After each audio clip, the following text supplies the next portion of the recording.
Olá, bom dia. O Maranhão é um dos estados com maior registro de feminicídios do país. Mas ao lado disso foi criado um departamento especial para combater esse tipo de crime. É porque ao longo dos anos esse número só vem crescendo. E aí, qual é a política a ser adotada a partir de agora para que esses números comecem a cair ou pelo menos a gente tenha um número menor de denúncias? É sobre isso que nós vamos conversar no programa de hoje, porque quem veio tomar café comigo hoje foi a delegada Viviane Azambuja, que é delegada-chefe do Departamento de Feminicídio do Maranhão. Bom dia, delegada. Bom dia, Elda. Seja muito bem-vinda. Obrigada pelo convite. Então vamos tomar café e conversar. Vamos. Eu disse que o Maranhão é um dos estados com mais números de feminicídio no Brasil. Isso corresponde à realidade? A gente está mesmo nesse lugar assim tão ruinzinho, vamos dizer assim? Então, Elda, não tem como se fazer ainda essa afirmação. Por quê? Porque nem todos os estados informaram a sua estatística, nem todos os estados vêm fazendo a correta consolidação dos dados estatísticos. Por exemplo, o estado de Roraima ou Rondônia está zero. Não existe feminicídio lá? Não é isso que significa. Significa que o estado ainda não está consolidando as estatísticas. Todas as mortes de mulheres estão sendo ainda tipificadas como feminicídio. Então, eles não conseguiram dar a dimensão do problema lá. Então, se está zero feminicídios, não significa que não teve, entendeu? Então, como alguns estados ainda estão pendentes com essa estatística, ainda não se pode dizer exatamente quais estados têm mais e quais estados têm menos. Mas, mesmo assim, a gente tem um crescimento do número de feminicídios nos últimos anos, né? A cada ano esse número cresce um pouco mais. Aí a gente fica naquela dúvida, o que está crescendo? É o número mesmo de assassinatos ou que está crescendo o número de denúncias? Na sua opinião, o que acontece, delegada? Com certeza está crescendo o número de denúncias. Nós viemos de 2015, que a lei foi implantada, nós tivemos 25 feminicídios confirmados. 2016 passou para 28, 2017 pulou para 50. Qual a explicação para um boom no número de feminicídios? Mais mulheres foram mortas? Não creio que seja isso. O que acontece é que toda lei ela tem um período de adaptação.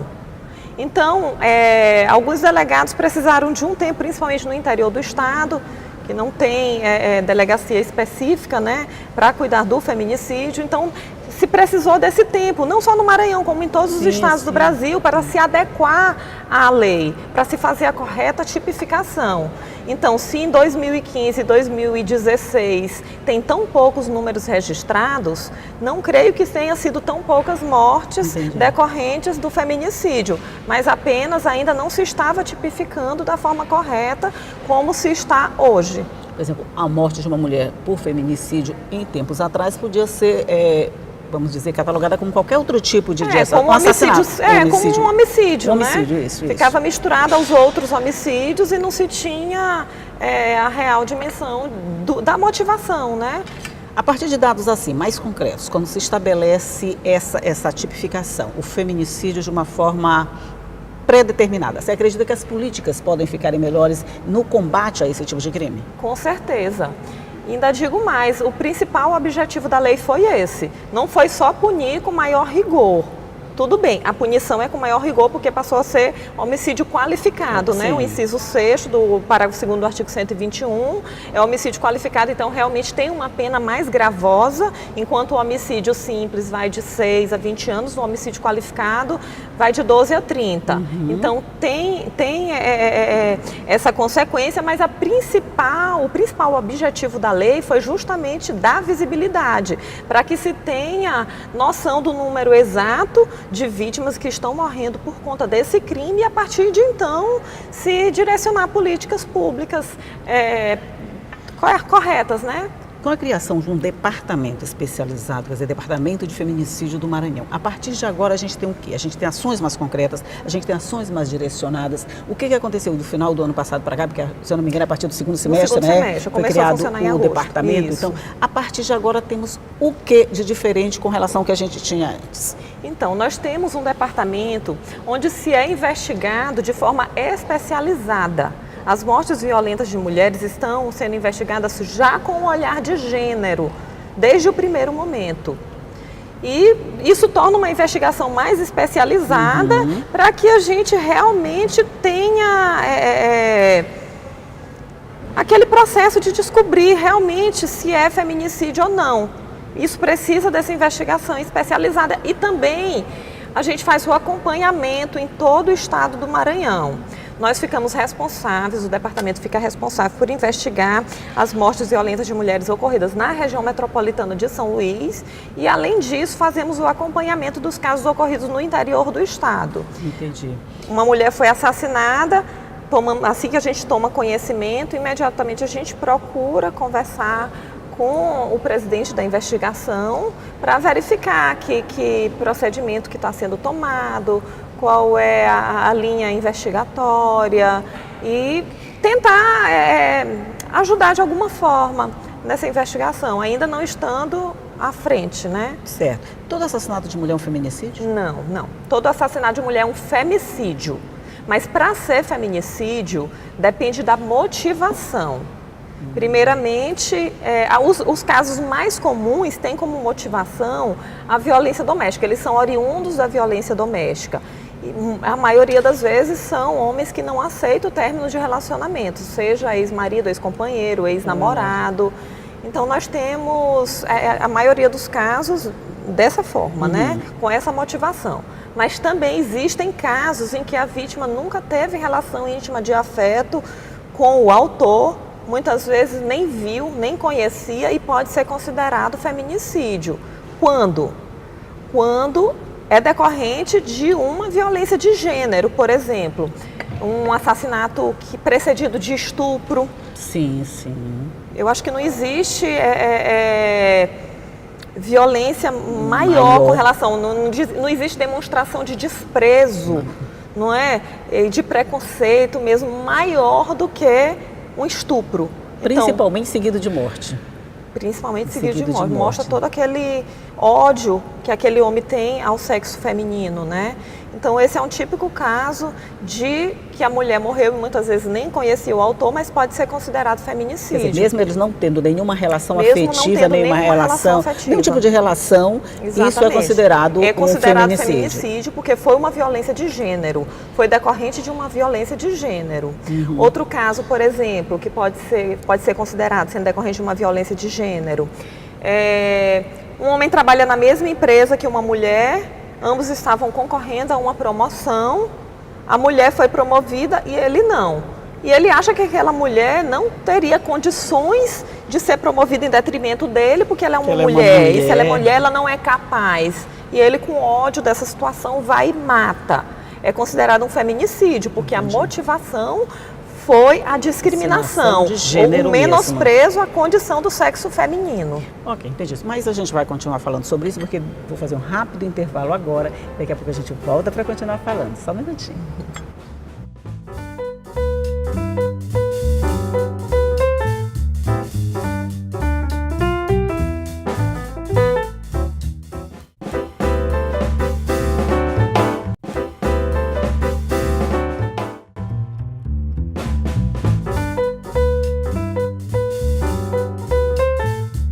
Voltamos para mais um bloco de conversa aqui sobre os trabalhos do Departamento de Feminicídio do Maranhão e a senhora estava falando desses exemplos, a senhora não, você, esses exemplos que você deu com relação ao que é considerado feminicídio.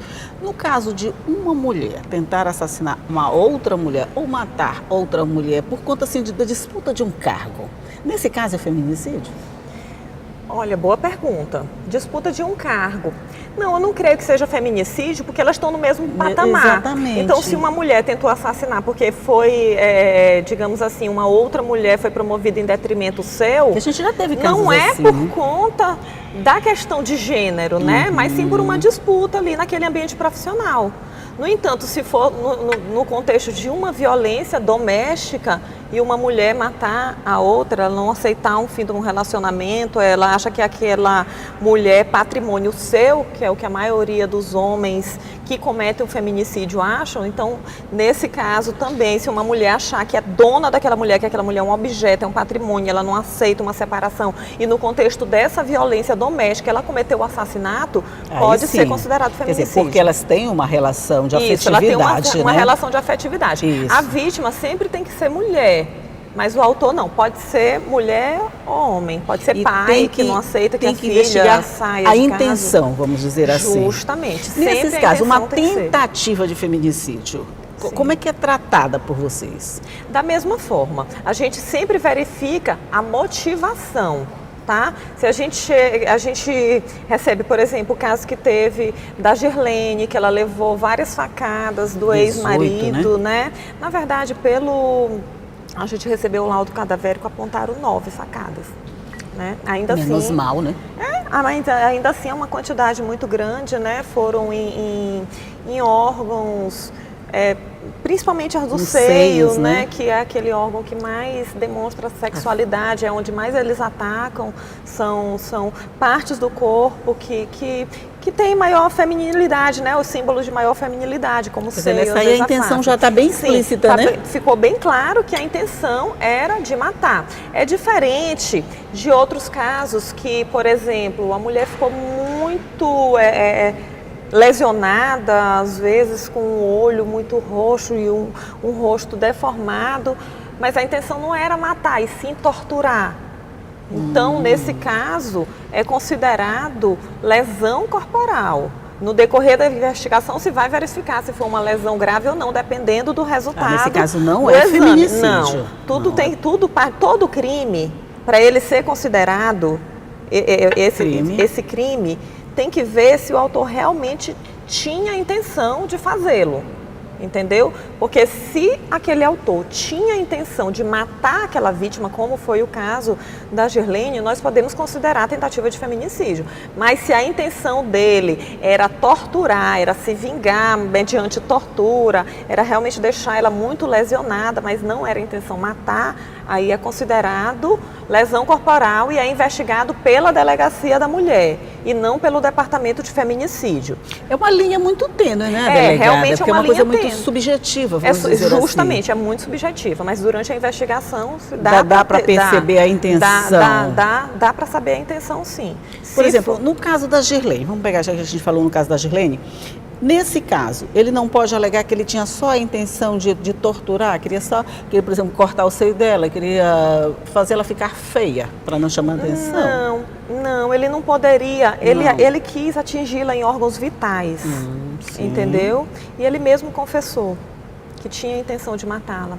Outro exemplo típico de quem realmente tinha a intenção de matar é uma tentativa de feminicídio também que houve agora no começo desse mês. O ex-namorado, inconformado com a separação, sequestrou a vítima, a levou para o motel e lá no motel deu um tiro na cabeça dela. Esse cidadão jamais poderia argumentar que queria lesionar. Quem dá um tiro na cabeça de uma pessoa não está pensando em fazer outra coisa, não quer lesionar, quer matar. Entendeu? Então, realmente... Em alguns casos a intenção está bem clara, né? Quer dizer, está bem explícita. Em outros vocês têm que buscar outros elementos para tentar... para chegar à convicção. Entendi, porque ele pode ser considerado uma agressão, uma tortura ou um crime. Não, todos são crimes, entendeu? Sim, a diferença é a tipificação e de acordo com cada tipificação são departamentos diferentes que investigam. Porque muitas pessoas até confundem, acham que o departamento de feminicídio investiga qualquer tipo de violência doméstica, e não é. O departamento de feminicídio investiga os assassinatos de mulheres de forma consumada ou tentada. Qualquer outro tipo de violência doméstica, como lesão corporal, ameaça, é investigado pela delegacia da mulher. Entendi. São 2 departamentos distintos. Né? Sim. Mas que eu imagino que trabalham de forma conjunta também, trabalhamos né? em rede, com certeza. E por conta disso, o secretário de Segurança fez questão que todos funcionassem no mesmo ambiente. Todos nós funcionamos na Casa da Mulher Brasileira por uma questão de rede. entendeu? Vários órgãos da rede de proteção à mulher funcionam ali. Aí só pegando esse gancho da Casa Registro, esse trabalho conjunto, quando todos os órgãos estão de alguma forma fisicamente perto um do outro, facilita muito o trabalho da mulher, o acolhimento da mulher, né, delegada? Facilita tanto o trabalho como facilita a vida dessa mulher. Sim. Porque essa mulher, esse acolhimento que ela vai ter logo no ela começo. Tinha que sair zanzando, vai na delegacia, depois vai no fórum, vai na promotoria, vai na defensoria. Hoje não. Hoje ela está ali e ela encontra, pelo menos a grande maioria dos serviços que ela teria que sair andando para procurar, ela encontra ali no mesmo lugar. Por exemplo, ela vai no seu departamento, não é aqui, ela tem logo do lado outro ponto onde ela vai ter esse apoio. Exatamente, do mesmo ladinho. Se ela chega, acontece muito, Elda, a gente recebe muitas vítimas de violência doméstica, entendeu? E aí é lógico que a gente faz aquele primeiro atendimento, a gente faz aquele acolhimento e explica que o nosso departamento investiga só assassinatos, né, ou consumados ou tentados, e a gente dá o devido encaminhamento, no caso, se for uma lesão corporal, uma ameaça, qualquer outra violência que não seja da nossa competência, a gente já dá aquele encaminhamento ali para a delegacia da mulher. Aqui do lado. Na delegacia da mulher, você não vai sair daqui, pegar o ônibus para ir para outro local, o que atrapalha muito para quem já está psicologicamente abalado. Psicologicamente abalado, às vezes a pessoa não tem condições financeiras de estar se locomovendo, entendeu? Então foi realmente, para a população, foi um ganho muito grande em estar todos os órgãos ali localizados, né, na Casa da Mulher. Nós vamos fazer de novo um rápido intervalinho, mas a gente volta logo, você já sabe. É logo, só um minutinho.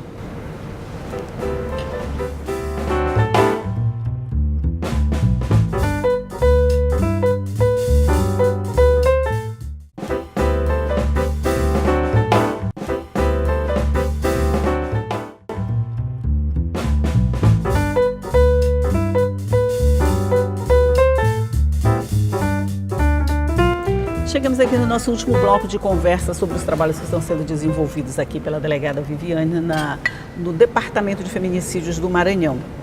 E a gente estava falando nessa diferença de tratamento de caso a caso. Porque a gente aprendeu ao longo do tempo, logo no começo, quando a gente só tinha a delegacia da mulher, que qualquer caso de violência ou qualquer caso de ocorrência contra a mulher, a gente corria para a delegacia da mulher. Hoje é diferente. Por exemplo, o departamento de feminicídio não tem nada a ver com a delegacia da mulher, não é isso?